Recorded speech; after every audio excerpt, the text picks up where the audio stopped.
അപ്പോൾ കൈലാസം തന്നെയാണ് അത്ഭുതങ്ങൾ അല്ലെങ്കിൽ ട്രാൻസ്ഫോർമേഷൻ, മാറ്റങ്ങളുടെ ഭൂമി എന്ന് പറയുന്നത് കൈലാസം തന്നെയാണ്.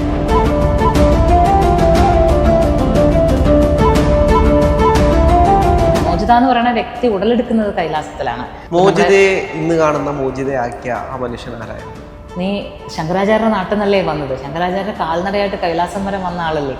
ഒന്നുകിൽ നിനക്കിവിടെ തണുത്തുറഞ്ഞ് മരയ്ക്കാം, അല്ലെങ്കിൽ നിന്റെ ഉള്ളിലെ ഭക്തിയുടെ അഗ്നിയെ ഉണർത്തിയാൽ നിനക്കിവിടെ നടക്കാം. കൈലാസ പരിക്രമ എല്ലാ ദിവസവും ചെയ്യുന്നവരല്ലേ. അത്രയും ഡിവൈനായിട്ടുള്ള ഒരു ടെറൈനിൽ എവറി ഡേ നടക്കാൻ പറ്റുന്നവരാണ്. അവരിൽ മഹാദേവൻ ഇല്ലാതിരിക്കൂ. നമ്മളോട് റെസ്പോണ്ട് ചെയ്യുന്ന രീതി, നമ്മളോട് പെരുമാറുന്ന രീതിയൊക്കെ മഹാദേവൻ്റെ നിശ്ചയം പോലെയാണ്. ഇത് ശരിക്കും അങ്ങനെ ഒരുപാട് അത്ഭുതങ്ങൾ ഒരുപാട് പേർക്ക് സംഭവിച്ചിട്ടുണ്ട്. അത് കൈലാസഭൂമിയിലെ ഒരു അത്ഭുതം, കൈലാസത്തിൽ സംഭവിക്കുന്ന മഹാത്ഭുതങ്ങളിൽ ഒന്ന് തന്നെയാണ്. ഒരല്പനേരം കഴിയുമ്പോൾ ഈ മുന്നിൽ ആ ഇരുട്ടത്ത് നമുക്കിങ്ങനെ പത്തി വിടർത്തി നാഗം നിൽക്കുന്നതും ആ നാഗം ഇങ്ങനെ ചീറ്റുന്നതും, ആ ഗോൾഡൻ കളറിലുള്ള നാഗം ഇരുട്ടത്ത് നിന്നാൽ എങ്ങനെയുണ്ടാവും അതുപോലെ ശിരസ്സുകൾ ഇങ്ങനെ ഉയർന്നുയർന്നുയർന്ന് വരുന്നത്. പക്ഷെ പിന്നെ കേൾക്കുന്ന ശബ്ദം നേരത്തെ ഇൻ്റർവ്യൂ ചെയ്ത ആളുടെ ശബ്ദമല്ല. ഒപ്പം ഉണ്ടായിക്കോളാട്ടോ, കൂടെ നടന്നോളാട്ടോ എന്നിങ്ങനെ അണിയലം കിലുക്കി കിലുക്കി കിലുക്കി പറയാം. പക്ഷെ ഈ ശബ്ദത്തിൻ്റെ ഫ്രീക്വൻസി എന്ന് പറയുന്നത് ഒരു മനുഷ്യൻ്റെ കണ്ഠത്തിൽ നിന്ന് വരില്ല. എൻ്റെ സ്വപ്നങ്ങളിൽ നിന്ന് പോലും വിട്ടുപോകാത്തൊരു ശബ്ദവും ഒരു നിമിഷവുമാണത്. ഇപ്പോൾ ഒരുപാട് യാത്രകൾ പോയിട്ടുണ്ട്, ആ യാത്രകളുടെ ഒരുപാട് അനുഭവങ്ങളുമുണ്ട്. പക്ഷേ ഈ അനുഭവങ്ങൾക്കൊക്കെ അപ്പുറത്തേക്ക് പോയ യാത്രയിൽ അത്ഭുതപ്പെടുത്തിയ ഒരു യാത്ര എന്ന് പറയുന്നത് ഏതാണ്? അത്ഭുതപ്പെടുത്തിയ യാത്ര തീർച്ചയായിട്ടും കൈലാസം ആണ്. ഏറ്റവും അത്ഭുതങ്ങൾ നമുക്ക് ലഭിച്ചത്, അല്ലെങ്കിൽ നമ്മൾ ഏറ്റവും കൂടുതൽ എല്ലാ തരത്തിലും അത്ഭുതപ്പെട്ട യാത്ര കൈലാസം തന്നെയാണ്. പക്ഷെ ഞാൻ കൈലാസത്തെക്കുറിച്ച് പറയുമ്പോൾ എനിക്ക് എപ്പോഴും കൈലാസത്തെക്കുറിച്ചേ പറയാനുള്ളൂ. ഞാൻ എവിടെ സംസാരിക്കുന്നത് കേട്ടാലും ആൾക്കാർ ശ്രദ്ധിച്ച മനസ്സിലാവും, ഞാൻ സംസാരിക്കുന്നിടത്തെല്ലാം എൻ്റെ ഒരു 10 മിനിറ്റ് സംസാരത്തിൽ ഒരു തവണയെങ്കിലും ഞാൻ കൈലാസം എന്ന് പറഞ്ഞിട്ടുണ്ടാവും, ഒരു തവണയെങ്കിലും മൂകാംബിക എന്ന് പറഞ്ഞിട്ടുണ്ടാവും. അപ്പോൾ കൈലാസം തന്നെയാണ് അത്ഭുതങ്ങൾ അല്ലെങ്കിൽ ട്രാൻസ്ഫോർമേഷൻ, മാറ്റങ്ങളുടെ ഭൂമി എന്ന് പറയുന്നത് കൈലാസം തന്നെയാണ്.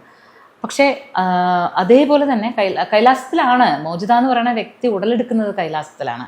അത് തന്നെയാണ് വ്യക്തി എന്നല്ല, ഇന്ന് ഈ കാണുന്ന ആള് ഉണ്ടാകുന്നത് കൈലാസത്തിൽ വെച്ചിട്ടാണ്. അതിന് ആരെങ്കിലും ഇൻഫ്ലുവൻസ് ആയിട്ടുണ്ടോ? ഇപ്പോൾ ഞാൻ ചില മനുഷ്യർ പറഞ്ഞിട്ടുണ്ട്, ഞാൻ കൈലാസത്തിൽ വെച്ചൊരു സന്യാസിയെ അല്ലെങ്കിൽ ഒരു പുരുഷനെ അല്ലെങ്കിൽ ഒരാളെ കണ്ട് അതിനുശേഷമാണ് എൻ്റെ ജീവിതം മുഴുവൻ മാറിയത് എന്ന് പറയുന്ന ഒരുപാട് ആളുകളുണ്ട്. അങ്ങനെ എന്തെങ്കിലും അനുഭവം? അങ്ങനെ പറയുന്നത് ആളുകൾ പറയുന്നത് സത്യമാണ്.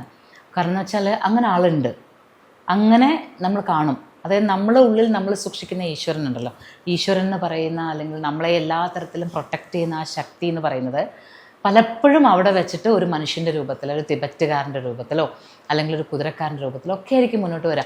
എത്ര പേരുടെ അനുഭവം ഉണ്ടെന്ന് അറിയാം. നമ്മളത് എത്ര പേരെയാണ് അനുഭവങ്ങൾ കേൾക്കാനാകുന്നത്, എത്ര പേരുടെ അനുഭവങ്ങൾ. മോചിതയെ ഇന്ന് കാണുന്ന മോചിതയാക്കിയ ആ മനുഷ്യൻ ആരായിരുന്നു? കൈലാസത്തിലെ ആ മനുഷ്യൻ എനിക്ക് എൻ്റെ ശിവനാണ്, മഹാദേവനാണ്. അത് അങ്ങനൊരു മനുഷ്യൻ അല്ല, അത് മഹാദേവനാണ് എന്നാണ് മോചിത എന്നും അങ്ങനെ തന്നെയാണ് അനുഭവിക്കുന്നത്. വിശ്വസിക്കുക മാത്രമല്ല ചെയ്യുന്നത്, അനുഭവിക്കുകയും കൂടി ചെയ്യുന്നത് അത് മഹാദേവനാണ്. മഹാദേവനെ ദർശിച്ചത് തന്നെയാണ്. ആ കൈകളിൽ പിടിച്ചപ്പോൾ ഞാൻ സ്പർശിച്ചത് എൻ്റെ മഹാദേവനെ തന്നെയാണ്. കഴിഞ്ഞ തവണ നമ്മുടെ ഇതിൻ്റെ ഇൻ്റർവ്യൂവിൽ ഞാനത് പറഞ്ഞിട്ടുണ്ടായിരുന്നു എക്സ്പീരിയൻസ്. പക്ഷേ എന്നാലും മറ്റൊരു കാര്യം ഞാൻ പറയാൻ പറ്റുന്നത്, കൈലാസത്തിൽ വെച്ചിട്ട് വേറൊരാൾക്ക് ഉണ്ടായൊരു എക്സ്പീരിയൻസ്. നമ്മുടെ കൂടെ ഒരു കൈലാസം പോകുമ്പോൾ ഓരോരുത്തരുടെയും മനസ്സിൻ്റെ അവസ്ഥകൾ ഓരോരോ രീതിയിലായിരിക്കില്ല. അപ്പോൾ അത് പലതരത്തിലാണ്. നമുക്ക് യമദ്വാർ എന്ന് പറഞ്ഞിട്ടൊരു സ്ഥലമുണ്ട് കൈലാസത്തിൽ. ഈ യമദ്വാർ എന്ന് പറയുന്ന ഒരു വലിയ പോയിന്റാണ്. നേരത്തെ ചോദിച്ചില്ലേ ഈ ശംബാല എന്നൊക്കെ പറഞ്ഞ് ചോദിച്ചില്ലേ, അതായത് നമുക്കറിയില്ലാത്ത നമ്മൾ ശംബാലാന്നോ ഒക്കെ പറയുന്ന ഈ പ്രദേശത്തെക്കുറിച്ച് നമുക്കറിയില്ല. പക്ഷെ അത് എന്തോ ഒരു പ്രത്യേകതയുള്ള ഭൂമിയാണെന്നറിയാം. എന്തിൻ്റെയോ ഒരു നമ്മളിൽ അതുവരെ കണ്ടതിൽ നിന്നൊക്കെ വ്യത്യസ്തമായിട്ടുള്ള സ്ഥലമാണ് എന്നുള്ള അറിയാം. കൈലാസത്തിൽ ഇതുപോലൊരു സ്ഥലമുണ്ട്, യമദ്വാർ. ഈ യമദ്വാർ എന്ന് പറയുന്ന സ്ഥലത്തെത്തുമ്പോൾ എല്ലാവരിലും ഉണ്ടാകുന്നത് ഒരു സവിശേഷമായ മാറ്റമാണ്. അതിനകത്ത് ശരിക്കും പറഞ്ഞാൽ യമദ്വാറിൽ നമ്മളുടെ 2012-13 യാത്ര 19 ആയപ്പോഴേക്കും നമ്മളതിനെക്കുറിച്ചൊരു ധാരണ ഉണ്ടാക്കി കൊടുക്കുന്നുണ്ട്. അങ്ങനെയുള്ള വേറെ മോശമായ എക്സ്പീരിയൻസ് ഒന്നും ആർക്കും ഉണ്ടാവില്ല. എല്ലാവരും അവിടെ എത്തുമ്പോൾ തന്നെ വളരെ നല്ലൊരു ഈ ഒരു പ്രദേശം നമ്മളെ സ്വീകരിക്കുകയാണെന്ന്. ഒരു 2 കിലോമീറ്റർ ചുറ്റളവിൽ യമദ്വാറിൽ നമ്മൾ ബുദ്ധൻ്റെ പ്രബോധോദയ ഉത്സവം നടക്കുന്ന ഒരു ധ്വജം നിൽക്കുന്ന സ്ഥലമുണ്ട്. ഈ ദാർച്ചൻ എന്നാണ് ആ സ്ഥലത്തിൻ്റെ പേര് അറിയപ്പെടുന്നത്, ദാർച്ചൻ. അപ്പോൾ ദാർച്ചൻ എന്ന് പറയുന്ന അർത്ഥം, ദാർ എന്ന് പറഞ്ഞാൽ തന്നെ കൊടി എന്നാണ്. അപ്പോൾ കൊടി നിൽക്കുന്ന സ്ഥലം, ഈ കൊടി നിൽക്കുന്ന സ്ഥലത്തിൽ എല്ലാ വർഷവും ഏപ്രിൽ മാസത്തിൽ ബുദ്ധൻ്റെ വെളിപാട് ഉത്സവം നടത്തും തിബറ്റുകാർ. അപ്പോൾ വലിയ കൊടിയും അവിടെ വലിയൊരു കുറേ ഇങ്ങനെ തിബറ്റൻ കൊടിക്കൂറകളും ഒക്കെ നമുക്ക് കാണാൻ പറ്റും. ഈ സ്ഥലത്താണ് നമ്മൾ ആദ്യം ചെന്നെത്തുന്നത്. ഈ കൊടി നിൽക്കുന്ന അവിടം തൊട്ട് അത് കുറച്ചപ്പുറത്തൊരു ക്ഷേത്രമുണ്ട്. ഈ ക്ഷേത്രം കഴിഞ്ഞ് കുറച്ചൊരു സ്ഥലം കൂടിയുള്ള ഏകദേശം ഒരു 2-3 കിലോമീറ്റർ ചുറ്റളവ് ഈ നേരത്തെ പറഞ്ഞ പോലത്തെ എന്തോ ഒരു പ്രദേശമാണ്. അവിടേക്ക് എത്തണമെങ്കിൽ നമ്മൾക്കൊരു നല്ല പ്രിപ്പറേഷൻസ് വേണം. ഇപ്പം നമ്മുടെ പല യാത്രകളിലും ആദ്യത്തെ യാത്ര 2012 യാത്ര വെച്ചിട്ട് അവിടെ എത്തുമ്പോഴേക്കും എൻ്റെ നാവിന് കട്ടി കൂടിയിട്ട് എനിക്ക് സംസാരിക്കാൻ പറ്റാതെ, പലർക്കും പല പല എക്സ്പീരിയൻസസാണ്. നമ്മളുടെ ശക്തി ഒരു ധൈര്യം മുഴുവൻ ചോർന്ന് പോയിട്ട് നാവൊന്നും അനക്കാൻ പറ്റാതെ നമ്മളിങ്ങനെ നിൽക്കുന്നൊരവസ്ഥയാണ് ആദ്യം ഉണ്ടായത്.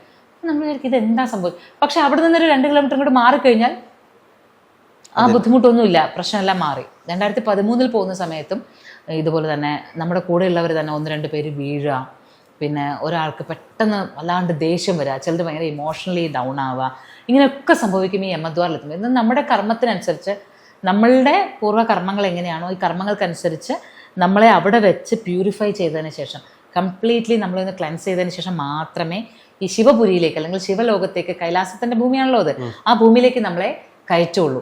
ആ ഒരു എൻട്രി പോയിൻ്റാണ് ഈ പറയുന്ന ഒരു യമദ്വാർ എന്ന് പറയുന്ന 3 കിലോമീറ്റർ ചുറ്റുള്ള. ഇത് കഴിഞ്ഞാൽ പിന്നെ യമൻ്റെ കിങ്കരന്മാർക്ക് നമ്മളെ ഫോളോ ചെയ്യാൻ പറ്റില്ല. നമ്മൾ മരിച്ചു കഴിഞ്ഞാലും യമകിങ്കരന്മാർ നമ്മളെ കൊണ്ടുപോകില്ല, ശിവകിങ്കരന്മാരെ നമ്മളെ കൊണ്ടുപോകും എന്നാണ് ആ സങ്കല്പം.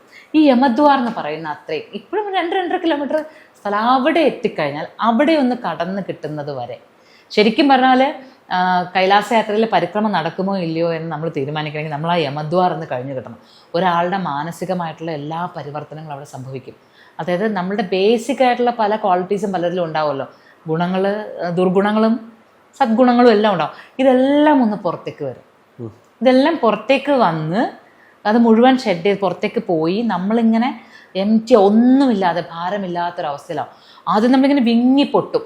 അവിടെ എത്തുമ്പോൾ ഒരു 2 കിലോമീറ്റർ നമുക്ക് സംസാരിക്കാൻ പറ്റില്ല, നമുക്ക് നമ്മുടെ ഇമോഷൻസ് ഷെയർ ചെയ്യാൻ പറ്റില്ല, നമുക്ക് എന്താ സംഭവിക്കണമെന്ന് അറിയില്ല, നമുക്ക് ഭ്രാന്ത് വരികയാണോ അങ്ങനെ തോന്നുന്നു, അല്ലെങ്കിൽ നമ്മൾ കരയാൻ പോവാണോ, നമുക്ക് പേടിയാണോ വരുന്നത്, നമുക്ക് ഇവിടെ നിന്ന് തിരിച്ചു പോകണോ എന്നൊക്കെയുള്ള ഒരു തോന്നൽ വരുന്നൊരു സ്ഥലമുണ്ട് യമദ്വാർ. ആ യമദ്വാറിലൊക്കെ എത്തുമ്പോൾ നമ്മൾ ശരിക്കും പറഞ്ഞാൽ നമ്മളിങ്ങനെ എന്തൊരു അത്ഭുതമാണ് ഈ സ്ഥലം. നമ്മൾ എങ്ങനെ നമുക്കിതെന്താ സംഭവിക്കണേ എന്ന് നമ്മൾ അത്ഭുതപ്പെടുകയും, നമ്മൾ ഒരു നല്ല പോലെ മനഃശക്തിയുള്ള ഒരാൾക്ക് മാത്രമേ, അത്രയും മനഃശക്തിയോടുകൂടി ശിവനെങ്കിൽ വിശ്വസിച്ച് കൈലാസം അടുത്ത പടി എനിക്ക് വെക്കണം എന്നുള്ള സ്ട്രോങ് ആയിട്ടുള്ള ഒരു വിചാരമുള്ള ഒരാൾക്ക് മാത്രമേ അടുത്ത സ്റ്റെപ്പ് വെക്കാൻ പറ്റൂ. അവിടെ അങ്ങനെ വെക്കാൻ പറ്റുള്ളൂ. അപ്പോൾ ഈ പോട്ടർമാരെയൊക്കെ നമുക്ക് അവിടെ ഇങ്ങനെ നറുക്കിട്ടെടുത്ത് തരികയാണ് ചെയ്യുന്നത്.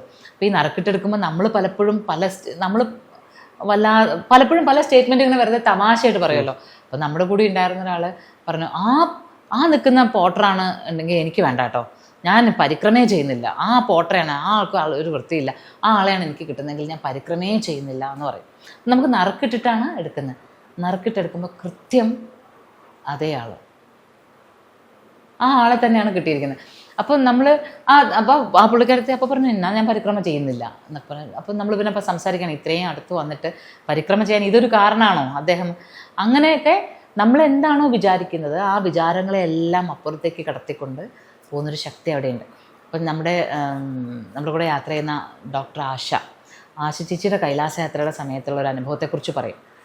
അതൊരു ഗംഭീര അനുഭവമാണ്. അതായത് തിബറ്റുകാരെ കണ്ടു കഴിഞ്ഞാൽ നമുക്കിങ്ങനെ വലിയ വൃത്തിയും അങ്ങനെയൊന്നും തോന്നില്ലല്ലോ. അവരിങ്ങനെ പച്ച ഇറച്ചിയാണ് കഴിക്കുന്നത്, അവരുടെ പല്ലൊക്കെ ഇങ്ങനെ കേടായിട്ട്, പിന്നെ അധികം സംസാരിക്കില്ല. നമുക്കൊരു മനുഷ്യരെ പോലും ചിലപ്പോൾ തോന്നില്ല ചിലരെ കണ്ടു കഴിഞ്ഞാൽ. പലപ്പോഴും അങ്ങനെയൊന്നും പറയാൻ പാടില്ല എന്നാണ്, കാരണം ശിവന് പ്രിയപ്പെട്ടവരാണ് അവരെ.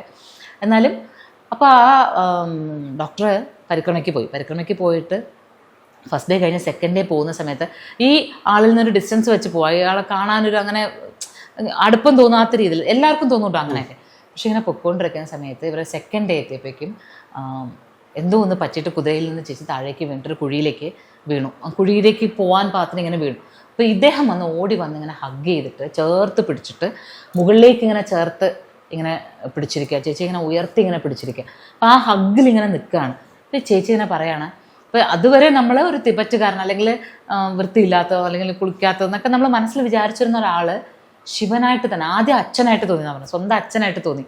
അത് കഴിഞ്ഞ് കുറച്ച് കഴിഞ്ഞപ്പോൾ ഭസ്മത്തിൻ്റെ മണത്തിൽ ശിവനായിട്ട് തന്നെ തോന്നുകയാണ് ഇങ്ങനെ പിടിച്ചിരിക്കുന്നത്. അപ്പോൾ ആദ്യം അച്ഛ എന്ന് വിളിച്ച് കരഞ്ഞു, അത് കഴിഞ്ഞ് മഹാദേവ എന്ന് വിളിച്ചിട്ട് കരഞ്ഞു.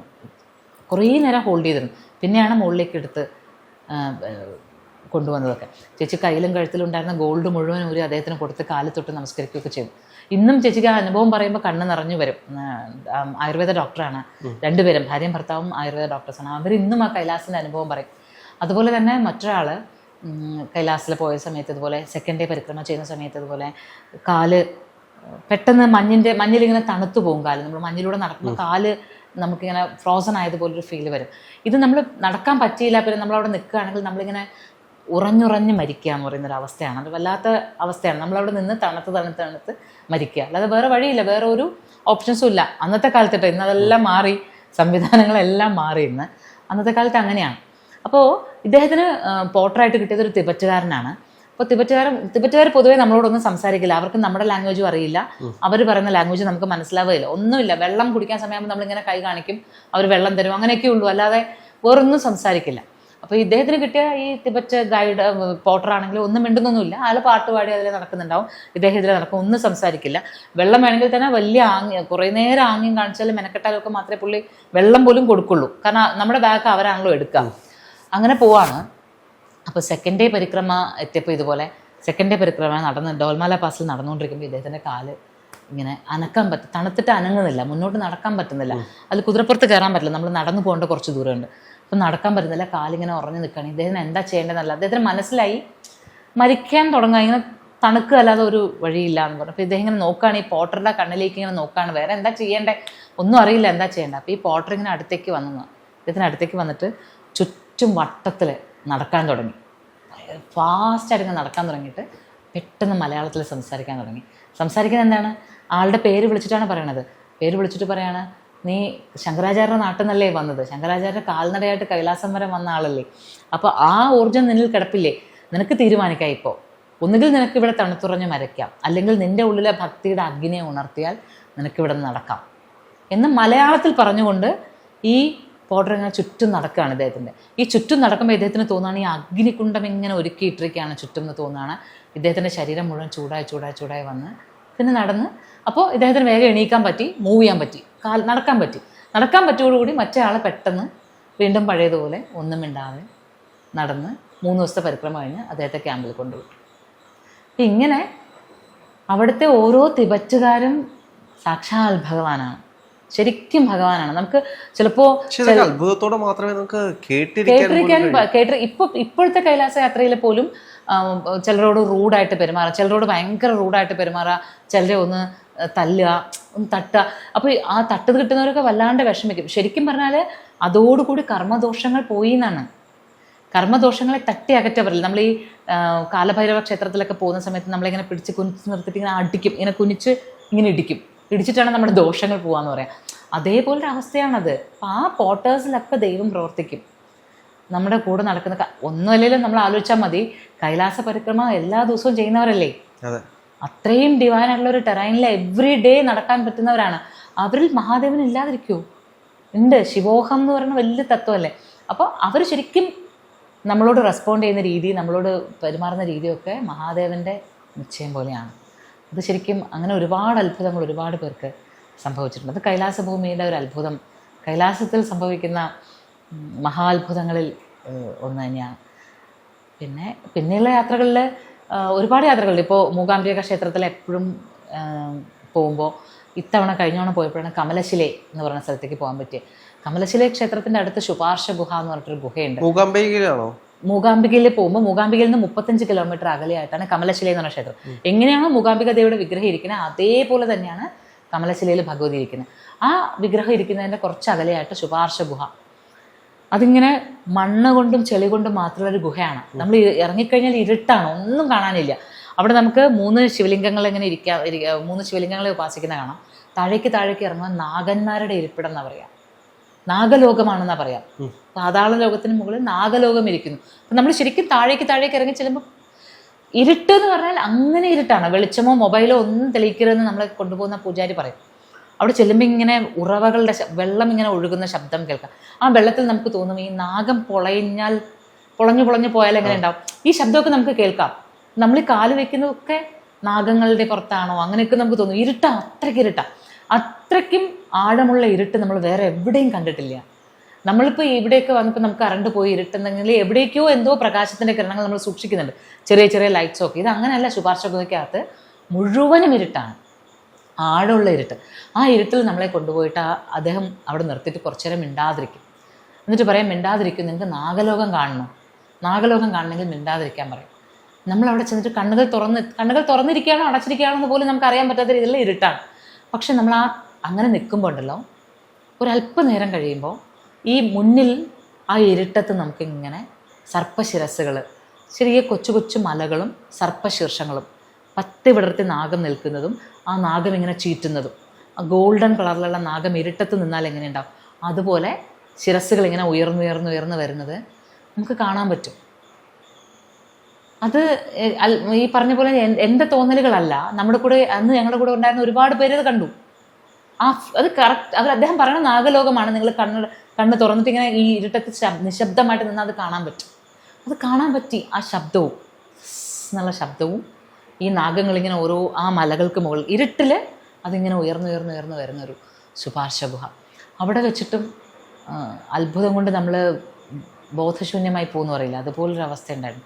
അങ്ങനെ നിരവധി സ്ഥലങ്ങളിൽ കേട്ടോ നമ്മൾക്കിങ്ങനെ അവിശ്വസനീയമായത് കാണുന്ന സമയത്തുണ്ടാകുന്ന ഒരു അനുഭവം ഉണ്ടല്ലോ, അത് മറക്കാനാവില്ല. അതുപോലെ കാസർഗോഡ് ചീമേനി എന്ന് പറഞ്ഞ സ്ഥലമുണ്ട്. ചീമേനി ഒരു അതിഗംഭീര ഗ്രാമമാണ്, മനോഹര ഗ്രാമമാണ്. ചീമേനിയിലാണ് തെയ്യങ്ങളുടെ ഇത്. നമ്മുടെ അരവിന്ദൻ സാറിൻ്റെ സിനിമയിലൊക്കെ കായലും അദ്ദേഹത്തിന് കുളം, ക്ഷേത്രക്കുളം, അരയാല്, ക്ഷേത്രം, പാടം, ഇത്രയും ഒരൊറ്റ ഷോട്ടിൽ വരണം എന്ന് അദ്ദേഹം ആവശ്യപ്പെട്ടു സിനിമയിൽ. ഇത് സിനിമയാണെന്ന് ഞാൻ ഓർക്കുന്നില്ല. അത് കണ്ടെത്താൻ കേരളത്തിൽ ഒരേ ഒരു സ്ഥലത്തിനെ പറ്റുള്ളൂ, അതാണ് ഈ ചീമേനി എന്ന് പറഞ്ഞ ഗ്രാമം. അപ്പോൾ അവിടുത്തെ തെയ്യമുണ്ട്, വിഷ്ണുമൂർത്തി തെയ്യമുണ്ട്. ആ തെയ്യത്തിൻ്റെ അണിയലം കിലുങ്ങണ ശബ്ദം, അത് ഞാനത് ഉദ്യാമൃത്തിൻ്റെ ചിത്രീകരണത്തിനായിട്ട് പോയപ്പോൾ അവിടെ നമ്മൾ തെയ്യം ചെയ്യുന്ന ആളവിടെ ഇരിപ്പുണ്ട്. അപ്പോൾ ഇദ്ദേഹത്തിനോട് നമ്മൾ സംസാരിക്കുന്ന ഇൻ്റർവ്യൂ ഒക്കെ ചെയ്യുന്നുണ്ട്. അപ്പോൾ വളരെ എന്താ പറയുക, കുറച്ച് ചമ്മലൊക്കെയുള്ള, സംസാരിക്കാൻ വളരെ മടിയുള്ള ഇൻട്രോവേർട്ടായിട്ടുള്ള ഒരാളാണ് തെയ്യം ചെയ്യുന്നത്. അപ്പോൾ ആളോട് എന്തൊക്കെയാണ് ചെയ്യുന്നത്, ഇവരുടെ വേഷത്തിൻ്റെ പ്രത്യേകത എന്താണെന്നൊക്കെ നമ്മൾ ചോദിക്കുന്നുണ്ടേ. അതെല്ലാം കഴിഞ്ഞ് അദ്ദേഹത്തിൻ്റെ ഇൻ്റർവ്യൂ എല്ലാം എടുത്തു, ക്ഷേത്രത്തെക്കുറിച്ച് പറഞ്ഞു, ക്ഷേത്രത്തിൻ്റെ കാര്യങ്ങളൊക്കെ നമ്മൾ പറഞ്ഞുകൊണ്ടിരിക്കും. അപ്പം നമ്മൾ കുറച്ച് നേരം ക്ഷേത്രത്തിൻ്റെ ഐതിഹ്യങ്ങളൊക്കെ പറയാനായിട്ടൊക്കെ എല്ലാം പോയിട്ട് തിരിച്ചു വന്നപ്പോഴേക്കും ഇദ്ദേഹം തെയ്യക്കോലമായി കഴിഞ്ഞു, പൂർണ്ണമായിട്ടും തെയ്യക്കോലമായി കഴിഞ്ഞു. പക്ഷെ പിന്നെ കേൾക്കുന്ന ശബ്ദം നേരത്തെ ഇൻ്റർവ്യൂ ചെയ്ത ആളുടെ ശബ്ദമല്ല, പിന്നെ കേൾക്കുന്ന ശബ്ദം. അത് കഴിഞ്ഞ് അദ്ദേഹം തെയ്യം ആടിക്കഴിഞ്ഞ് ഞാൻ അടുത്തേക്ക് ചെല്ലുമ്പോൾ, ഒപ്പം ഉണ്ടായിക്കോളാട്ടോ, കൂടെ നടന്നോളാട്ടോ എന്നിങ്ങനെ അണിയലം കിലുക്കി പറയാം. പക്ഷേ ഈ ശബ്ദത്തിൻ്റെ ഫ്രീക്വൻസി എന്ന് പറയുന്നത് ഒരു മനുഷ്യൻ്റെ കണ്ടത്തിൽ നിന്ന് വരില്ല. അതിന് മുന്നേ നമ്മൾ കണ്ട ആളല്ല എന്നുള്ളത് നമുക്ക് വ്യക്തമാകുന്ന രീതിയിലാണ് ഈ ശബ്ദം. അത് കഴിഞ്ഞ് ഈ തെയ്യം പാടത്തിലൂടെ നടന്നിങ്ങനെ പോകും. എൻ്റെ സ്വപ്നങ്ങളിൽ നിന്ന് പോലും വിട്ടുപോകാത്തൊരു ശബ്ദവും ഒരു നിമിഷവുമാണത്. ഈ തെയ്യം എൻ്റെ ചെവിയിൽ ഒപ്പം ഉണ്ടായിക്കോളാട്ടോ, കൂടെ നടന്നോളാട്ടോ എന്നാ പറയണേ. ഇത് നൽകുന്ന ഒരു കോൺഫിഡൻസ് ഉണ്ടല്ലോ, ഈ കോൺഫിഡൻസും ഈ തെയ്യത്തിൻ്റെ ആ ശബ്ദത്തിൻ്റെ ഫ്രീക്വൻസിയും പിന്നെ ഈ അണിയലം ഇങ്ങനെ കിലുങ്ങണ ശബ്ദവും കാറ്റും കാവും പാടവും, ഇത് ഹൃദയത്തിൽ നിന്ന് ഒരിക്കലും എപ്പോഴൊക്കെ ഞാനിങ്ങനെ മനസ്സുകൊണ്ട് വീക്കായി പോയി, അല്ലെങ്കിൽ എന്തെങ്കിലും കാരണത്താൽ നമുക്കൊരു ആശങ്ക, ഒരു സങ്കടം, അല്ലെങ്കിൽ ഒന്ന് പതറിപ്പോകുന്നു എന്നുള്ള സമയത്ത് എനിക്ക് ഈ അണിയലത്തിൻ്റെ ഒച്ച കേൾക്കാം, ഒപ്പം ഉണ്ടായിക്കോളാട്ടോ, കൂടെ നടന്നോളാട്ടോ എന്ന് പറയണതും കേൾക്കാം. പിന്നെ ആ കൈലാസത്തിൽ വെച്ചിട്ട് ഞാൻ ആ കൈകളിൽ ഇങ്ങനെ പിടിച്ച നിമിഷവും, ഇതാണ് ധൈര്യം. ഇതൊക്കെ എൻ്റെ തോന്നലുകളാവാം, ആയിക്കോട്ടെ. പക്ഷേ എൻ്റെ ഉള്ളിൽ, ഞാനെന്ന് പറയുന്ന വ്യക്തിയുടെ ഉള്ളിൽ, അല്ലെങ്കിൽ എൻ്റെ സോളിനെ ഫീഡ് ചെയ്യാൻ പറ്റുന്ന ഒരുപാട് എനർജീസ് ഈ യാത്രകളിലൂടെ എനിക്ക് കിട്ടുന്നുണ്ട്. അത് എൻ്റെ ഒപ്പം യാത്ര ചെയ്യുന്നവർക്ക് പകർന്നു കൊടുക്കാൻ ഞാൻ ശ്രമിക്കുന്നുണ്ട്. കിട്ടേണ്ടവർക്ക് കിട്ടുന്നുണ്ട്. എല്ലാവർക്കും ഓരോ തരത്തിലല്ലേ ഓരോ യാത്രകൾ സ്വീകരിക്കുന്നത്, ഓരോരുത്തരുടെയും താല്പര്യങ്ങൾ പലതാണ്. അപ്പോൾ ഇതിനകത്ത് ചേരാൻ മനസ്സ് തോന്നുന്നവർക്ക്, ചേരുമ്പോൾ സന്തോഷമുണ്ടാകുന്നവർ വീണ്ടും ഒത്തുചേരുന്നു, അല്ലെങ്കിൽ അവർ പറഞ്ഞു കേട്ടിട്ട് പുതിയ ആൾക്കാരൊപ്പം വരുന്നു. പക്ഷേ പ്രധാനമായിട്ടും നമ്മളെ നയിക്കുന്നത്, മോചിദാസ് മോക്ഷയെ നയിക്കുന്നത് മോചിത എന്ന വ്യക്തിയോ അല്ലെങ്കിൽ ഇതിൻ്റെ എല്ലാ തരത്തിലുള്ള പ്രവർത്തനങ്ങൾ നമ്മൾ കുറേ പേര്, ഇപ്പം മോചിത, രജി, വിഷ്ണു, അങ്ങനെ എല്ലാവരും, അതിനെല്ലാം അപ്പുറത്ത് ആ പ്രപഞ്ചമാതാ പരംപുരുഷൻ ഇതിനുള്ളിൽ ഇടപെടുന്നുണ്ട്.